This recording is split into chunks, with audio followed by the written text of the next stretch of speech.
Hello everyone, welcome back to my YouTube channel.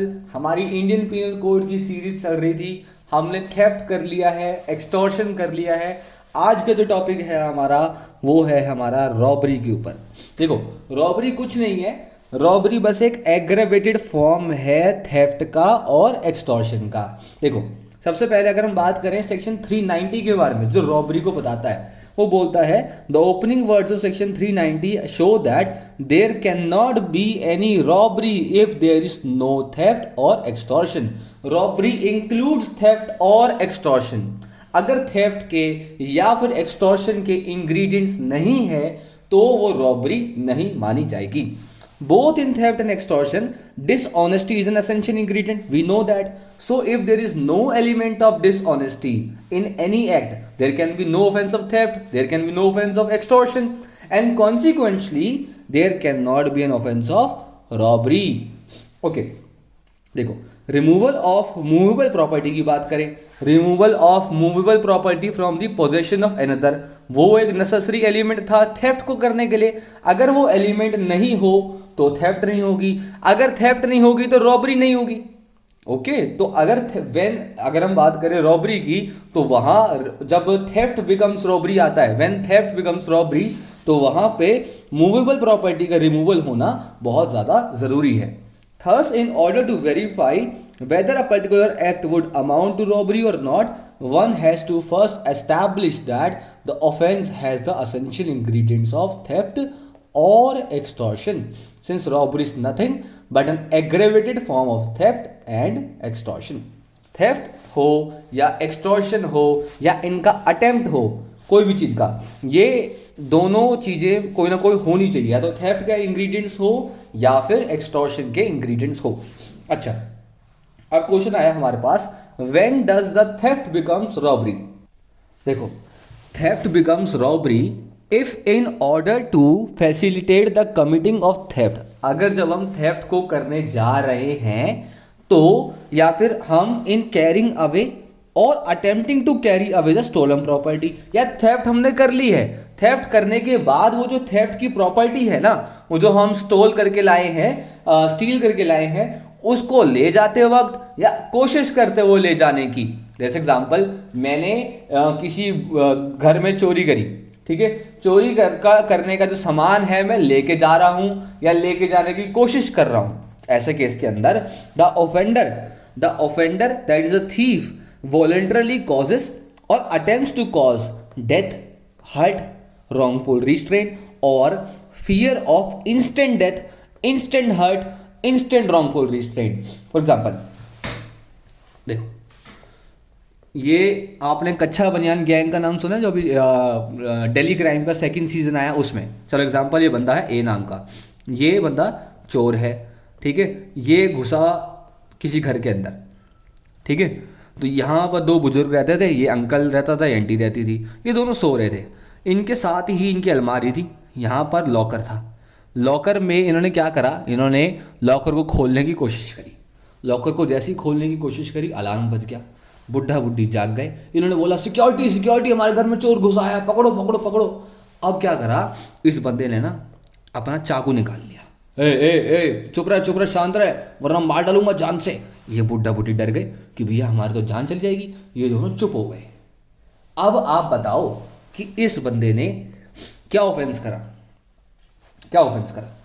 एक option ये है कि या तो इसने करा preparation to commit theft by causing death, hurt, wrongful restraint, वो वाला सेक्शन वाला, या तो उसमें लायबल होगा, या फिर इसने क्या करा, असॉल्ट करा, क्या करा।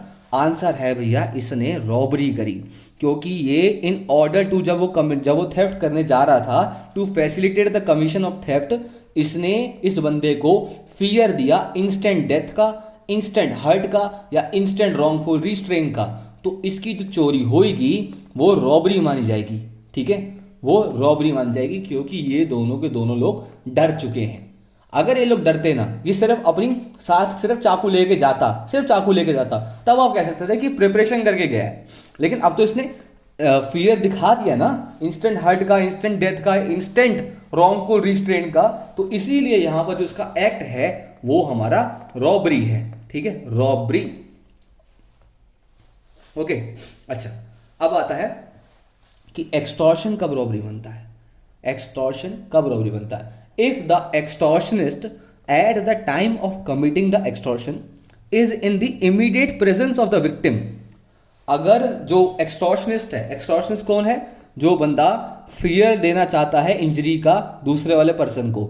अब ये एक्यूज जो है ये इमीडिएट प्रेजेंस में है विक्टिम की, इमीडिएट प्रेजेंस में है विक्टिम की, और अब ये विक्टिम को फियर देता है इंस्टेंट डेथ का, इंस्टेंट हर्ट का, इंस्टेंट रॉन्गफुल रिस्ट्रेन का, ठीक है, या तो उसको देता है या फिर कोई और पर्सन को देता है। देखो एग्जांपल, ये एक अक्यूज है, ये एक फादर है, ये उनके साथ एक सन है, ठीक है।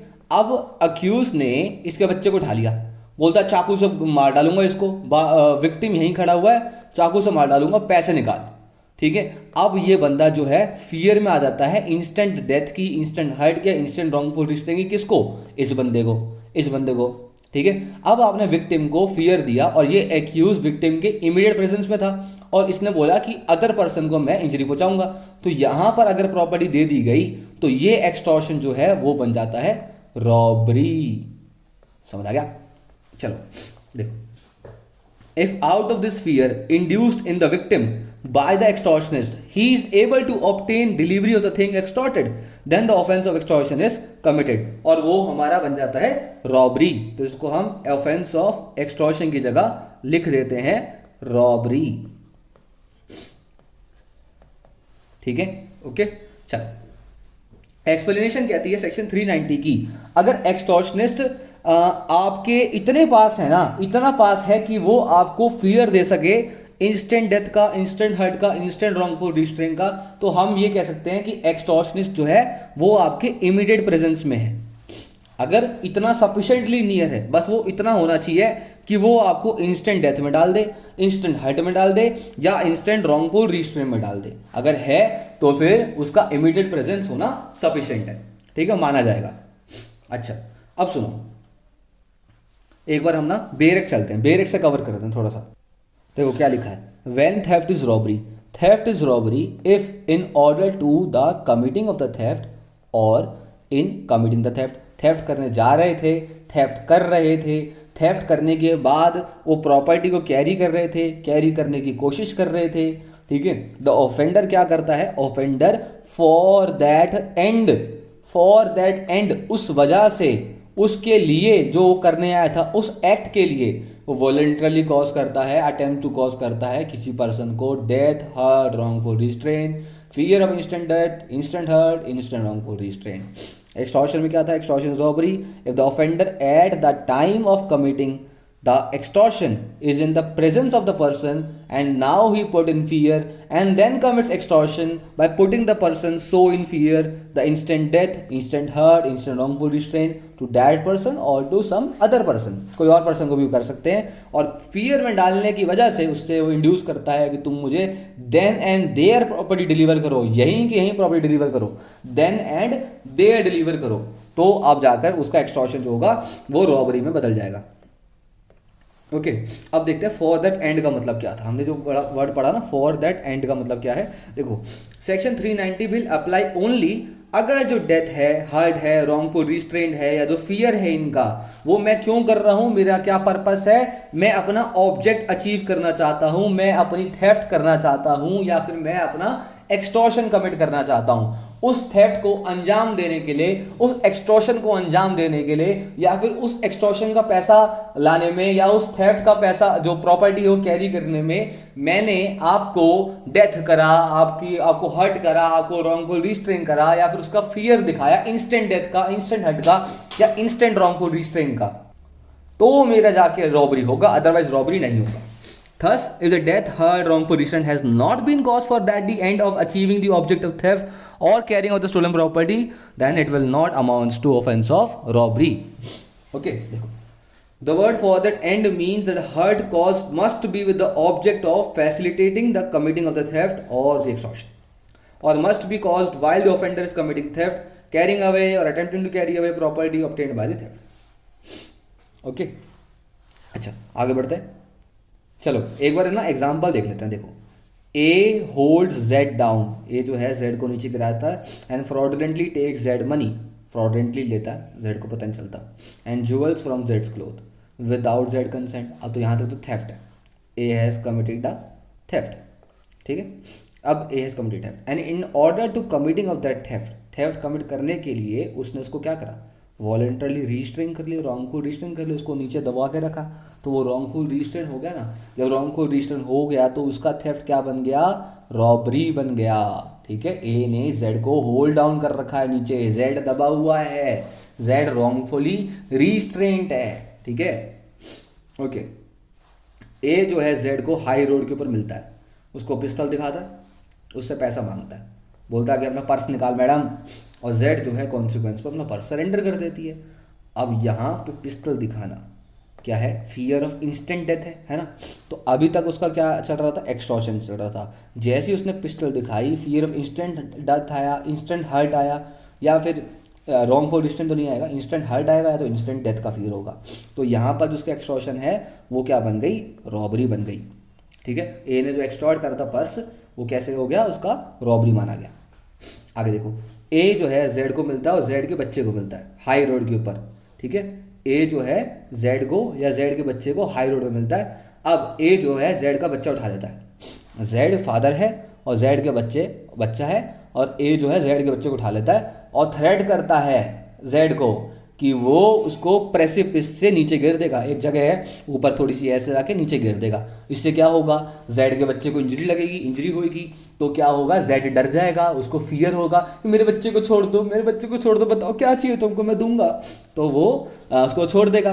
तो यहाँ पर क्या है, जेड ए क्या चाहता है कि भैया जेड तू मुझे अपना पर्स दे, और जेड जो है कॉन्सिक्वेंस में पर्स दे देता है। अब ए ने एक्सटॉर्ट करा purse from Z by causing Z to be in the fear of instant hurt to his child who is there present, ठीक है।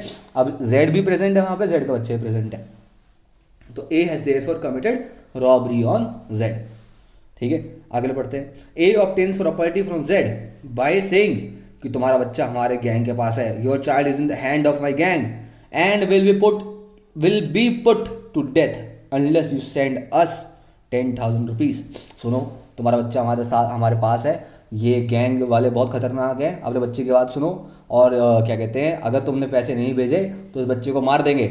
अभी एक्सटॉर्शन है और ये पनिशेबल है, बट ये रॉबरी नहीं है, क्योंकि अभी जेड जो है इंस्टेंट डेथ के लिए एक तो हुआ नहीं, अभी फियर में नहीं आया, क्योंकि यहाँ पे लिखा हुआ है will be put to death. लेकिन अगर मान लो मैंने आपको बात करवा दी, देखो अभी मार रहे हैं, बच्चे से बात करो, बोलते पापा पापा मुझे बचा लो, ये बहुत लोग खतरनाक है, पापा बचा लो।